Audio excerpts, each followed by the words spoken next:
সম্পাদক রবীন্দ্রনাথ ঠাকুর। আমার স্ত্রী বর্তমানে প্রভা সম্বন্ধে আমার কোনো চিন্তা ছিল না। তখন প্রভা অপেক্ষা প্রভার মাতাকে লইয়া কিছু অধিক ব্যস্ত ছিলাম। তখন কেবল প্রভার খেলাটুকু হাসিটুকু দেখিয়া, তাহার আধো আধো কথা শুনিয়া এবং আদরটুকু লইয়াই তৃপ্ত থাকিতাম। যতক্ষণ ভালো লাগিত নাড়াচাড়া করিতাম, কান্না আরম্ভ করিলেই তাহার মার কোলে সমর্পণ করিয়া সত্বর অব্যাহতি লইতাম। তাহাকে যে বহু চিন্তা ও চেষ্টায় মানুষ করিয়া তুলিতে হইবে, এ কথা আমার মনে আসে নাই। অবশেষে অকালে আমার স্ত্রীর মৃত্যু হইলে একদিন মায়ের কোল হইতে খসিয়া মেয়েটি আমার কোলের কাছে আসিয়া পড়িল। তাহাকে বুকে টানিয়া লইলাম। কিন্তু মাতৃহীনা দুহিতাকে দ্বিগুণ স্নেহে পালন করা আমার কর্তব্য, এটা আমি বেশি চিন্তা করিয়াছিলাম, না পত্নীহীন পিতাকে পরম যত্নে রক্ষা করা তাহার কর্তব্য, এইটে সে বেশি অনুভব করিয়াছিল, আমি ঠিক বুঝিতে পারি না। কিন্তু ৬ বৎসর বয়স হইতেই সে গিন্নিপনা আরম্ভ করিয়াছিল। বেশ দেখা গেল ওইটুকু মেয়ে তাহার বাবার একমাত্র অভিভাবক হইবার চেষ্টা করিতেছে। আমি মনে মনে হাসিয়া তাহার হস্তে আত্মসমর্পণ করিলাম। দেখিলাম যতই আমি অকর্মণ্য অসহায় হই, ততই তাহার ভালো লাগে। দেখিলাম আমি নিজের কাপড়টা ছাতাটা পাড়িয়া লইলে সে এমন ভাব ধারণ করে যেন তাহার অধিকারে হস্তক্ষেপ করা হইতেছে। বাবার মতো এত বড় পুতুল সে ইতিপূর্বে কখনো পায় নাই। এই জন্য বাবাকে খাওয়াইয়া পড়াইয়া বিছানায় শুয়াইয়া সে সমস্ত দিন বড় আনন্দে আছে। কেবল ধারাপাত এবং পদ্যপাঠ প্রথম ভাগ অধ্যাপনের সময় আমার পিতৃত্বকে কিঞ্চিৎ সচেতন করিয়া তুলিতে হইত। কিন্তু মাঝে মাঝে ভাবনা হইত, মেয়েটিকে সৎপাত্রে বিবাহ দিতে হইলে অনেক অর্থের আবশ্যক। আমার এত টাকা কোথায়? মেয়েকে তো সাধ্যমতো লেখাপড়া শিখাইতেছি, কিন্তু একটা পরিপূর্ণ মূর্খের হাতে পড়িলে তাহার কি দশা হইবে? উপার্জনে মন দেওয়া গেল। গভর্নমেন্ট আপিসে চাকরি করিবার বয়স গেছে, অন্য আপিসে প্রবেশ করিবারও ক্ষমতা নাই। অনেক ভাবিয়া বই লিখিতে লাগিলাম। বাঁশের নল ফুটা করিলে তাহাতে তেল রাখা যায় না, জল রাখা যায় না, তাহার ধারণ শক্তি মূলেই থাকে না, তাহাতে সংসারের কোনো কাজই হয় না। কিন্তু ফুঁ দিলে বিনা খরচে বাঁশি বাজে ভালো। আমি স্থির জানিতাম সংসারের কোনো কাজেই যে হতভাগ্যের বুদ্ধি খেলে না, সে নিশ্চয়ই ভালো বই লিখিবে। সেই সাহসে একখানা প্রহসন লিখিলাম। লোকে ভালো বলিল এবং রঙ্গভূমিতে অভিনয় হইয়া গেল। সহসা যশের আস্বাদ পাইয়া এমনই বিপদ হইল, প্রহসন আর কিছুতেই ছাড়িতে পারি না। সমস্ত দিন ব্যাকুল চিন্তান্বিত মুখে প্রহসন লিখিতে লাগিলাম। প্রভা আসিয়া আদর করিয়া স্নেহ সহাস্যে জিজ্ঞাসা করিল, বাবা, নাইতে যাবে না? আমি হুংকার দিয়া উঠিলাম, এখন যা, এখন যা, এখন বিরক্ত করিস নে। বালিকার মুখখানি বোধ করি একটি ফুৎকারে নির্বাপিত প্রদীপের মতো অন্ধকার হইয়া গিয়াছিল। কখন সে অভিমান বিস্ফারিত হৃদয়ে নীরবে ঘর হইতে বাহির হইয়া গেল আমি জানিতেও পারি নাই। দাসীকে তাড়াইয়া দিই, চাকরকে মারিতে যাই, ভিক্ষুক সুর করিয়া ভিক্ষা করিতে আসিলে তাহাকে লাঠি লইয়া তাড়া করি। পথ পার্শ্বেই আমার ঘর হওয়াতে যখন কোনো নিরীহ পান্থ জানালার বাহির হইতে আমাকে পথ জিজ্ঞাসা করে, আমি তাহাকে জাহান্নম নামক একটা অস্থানে যাইতে অনুরোধ করি। হায়, কেহই বুঝিত না আমি খুব একটা মজার প্রহসন লিখিতেছি। কিন্তু যতটা মজা এবং যতটা যশ হইতেছিল সে পরিমাণে টাকা কিছুই হয় নাই। তখন টাকার কথা মনেও ছিল না। এদিকে প্রভার যোগ্য পাত্রগুলি অন্য ভদ্রলোকদের কন্যাদায় মোচন করিবার জন্য গোকুলে বাড়িতে লাগিল। আমার তাহাতে খেয়াল ছিল না। পেটে জ্বালা না ধরিলে চৈতন্য হইত না।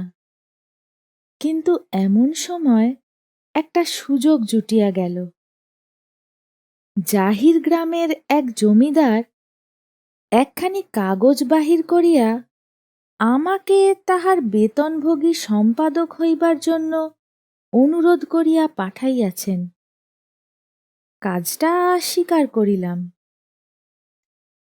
দিন কতক এমনই প্রতাপের সহিত লিখিতে লাগিলাম যে পথে বাহির হইলে লোকে আমাকে অঙ্গুলি নির্দেশ করিয়া দেখাইত এবং আপনাকে মধ্যাহ্ন তপনের মতো দুর্নিরীক্ষ বলিয়া বোধ হইত। জাহির গ্রামের পার্শ্বে আহির গ্রাম। দুই গ্রামের জমিদার ভারী দলাদলি। পূর্বে কথায় কথায় লাঠালাঠি হইত।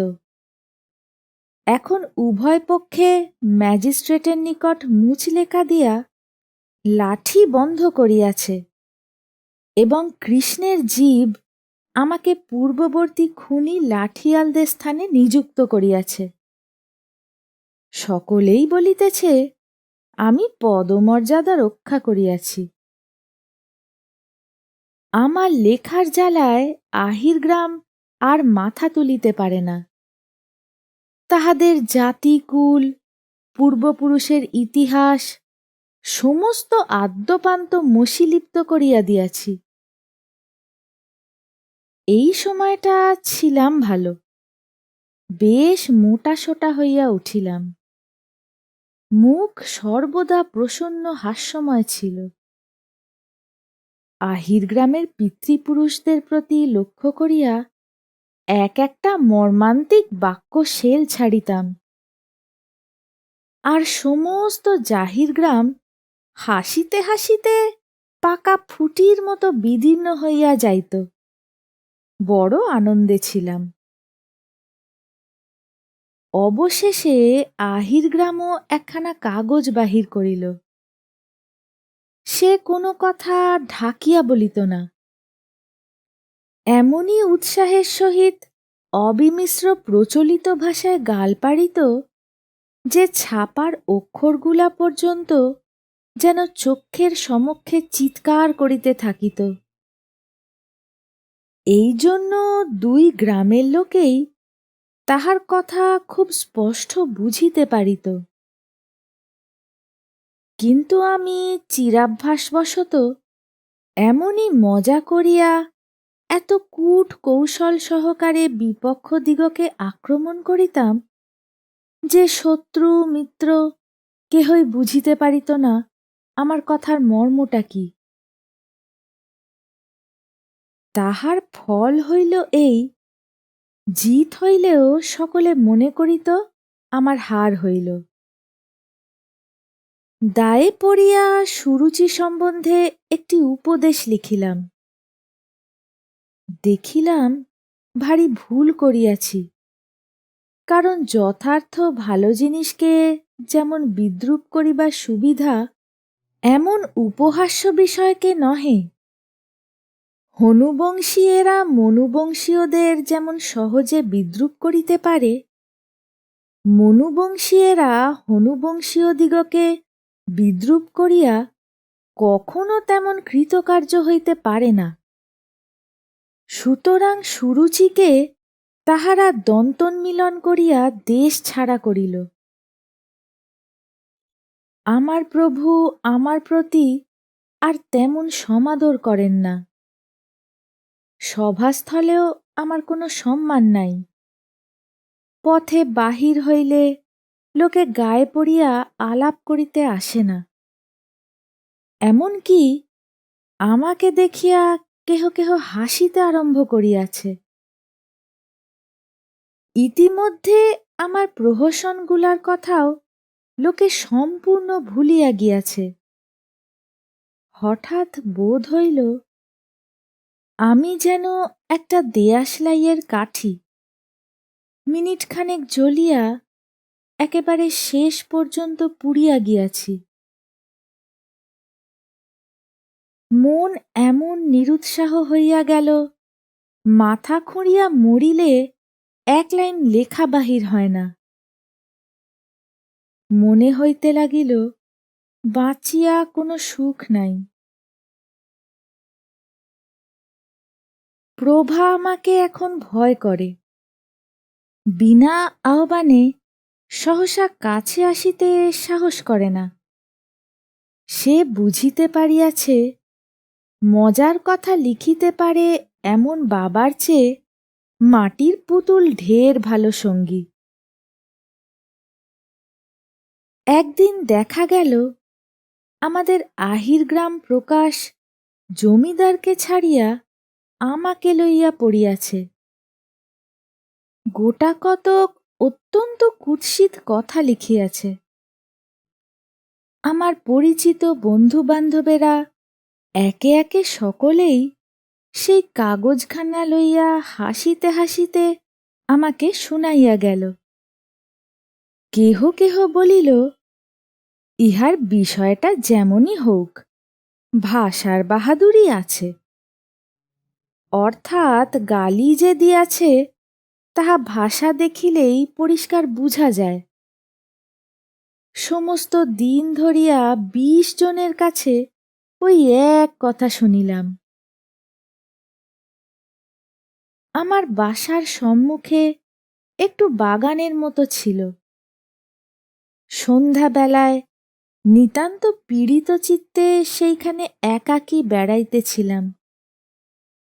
পাখিরা নীড়ে ফিরিয়া আসিয়া যখন কলরব বন্ধ করিয়া স্বচ্ছন্দে সন্ধ্যার শান্তির মধ্যে আত্মসমর্পণ করিল, তখন বেশ বুঝিতে পারিলাম পাখিদের মধ্যে রসিক লেখকের দল নাই, এবং সুরুচি লইয়া তর্কও হয় না।